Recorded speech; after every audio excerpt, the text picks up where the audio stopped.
aujourd'hui, c'est le rapport d'enquête sur les missions officielles de l'ancien protecteur du citoyen Renan Edouville pour les exercices fiscaux allant de 2019 à 2024.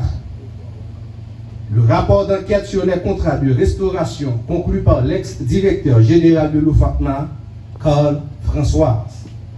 Rapport d'enquête sur des suspicions de corruption dans la production des passeports au sein de la direction de l'immigration et de l'émigration pour la période allant de septembre à décembre 2024, qui concerne particulièrement l'ancien directeur Stéphane Vincent.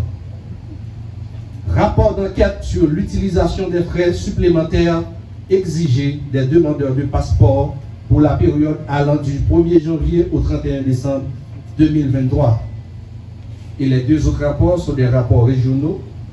C'est le rapport d'enquête sur les allégations de corruption faites à l'encontre de certains employés et cadres du centre de réception et de livraison de documents d'identité de ces morts.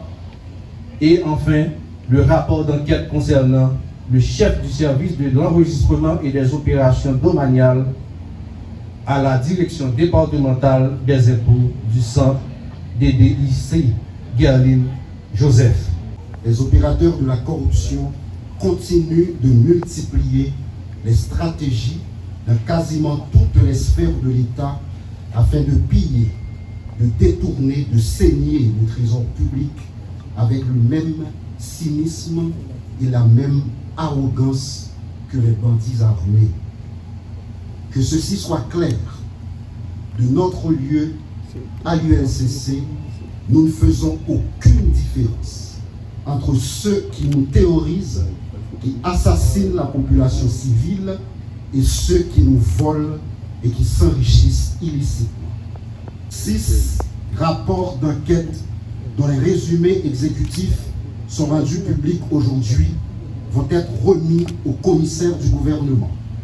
Il s'agit des dossiers de l'ancien directeur général de l'OFACMA, de l'ancien protecteur du citoyen, de l'ancien directeur de l'immigration et de l'émigration, des cadres de la direction de la DIE et des centres de réception et de livraison des documents d'identité et d'autres fonctionnaires dans les régions.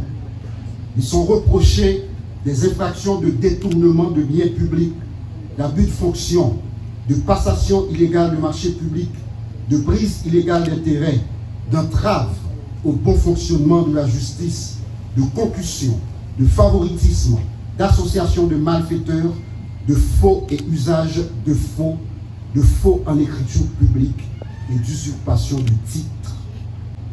Ces faits graves qui contreviennent aux valeurs sociales protégées ont été minutieusement documentés par nos enquêteurs aguerris, professionnels et compétents.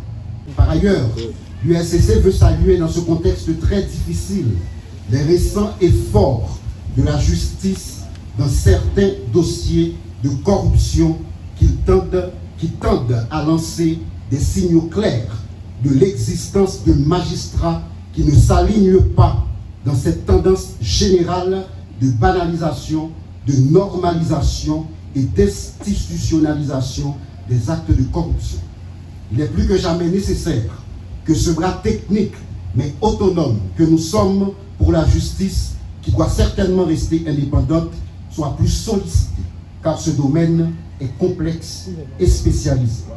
C'est d'ailleurs en cette compréhension que l'État haïtien a créé l'unité de lutte contre la corruption. Je veux m'adresser aux dénonciateurs, aux lanceurs d'alerte. Soyez-en certains que toutes nos enquêtes aboutiront.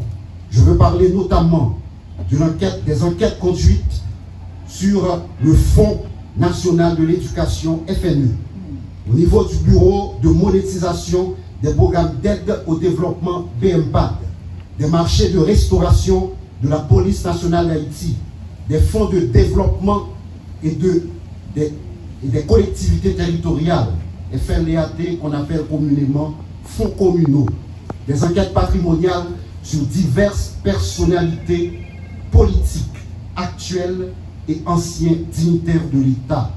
L'UNCC qui, à partir de ce jour, transmet sous ma direction au total 56 rapports d'enquête sur des faits accablants de corruption ne fléchit pas, ne transige pas, mais plutôt exige des comptes.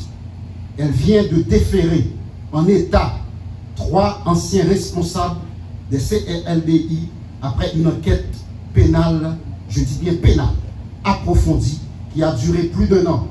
Un pouvoir sans équivoque tiré de l'article 11 du décret du 8 septembre 2004.